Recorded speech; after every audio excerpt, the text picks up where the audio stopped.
अगर आप चाहते हैं कृष कुमार ऑफिशियल को सबसे पहले गाना सुनने के लिए तो लाल बटन को दबा के चैनल को सब्सक्राइब कीजिए और बेल आइकन को दबा।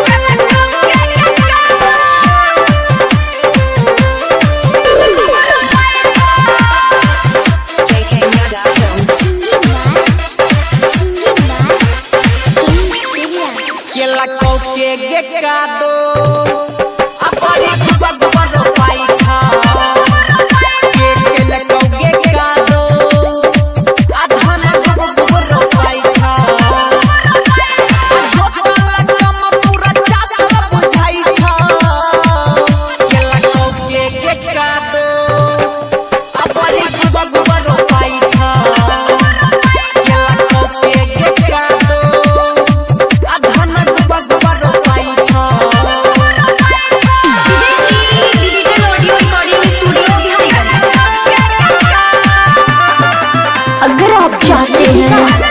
कृष कुमार ऑफिशियल को सबसे पहले गाना सुनने के लिए के छौरी के बहना छौहाला के कर खरा धसा बैली के कर चहला छौजाल तोरा खेत के छौरी के बहना छौहाला के कर खरा धसा बैली के कर चहला छौजाल बोलना के कररी हो रे नहीं मिले छोए में खोर लगाबै छी गे छौरी धान उपज होय तो गे बीजो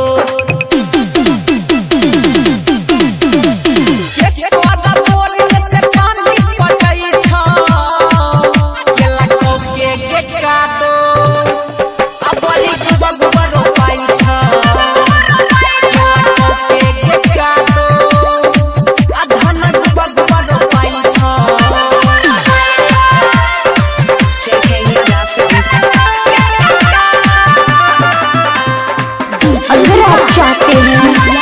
कृष कुमार ऑफिशियल को सबसे पहले गाना सुनने के लिए छौरी अपना सुपर अच्छी हो तोहर जमीना के जोतैयो बाला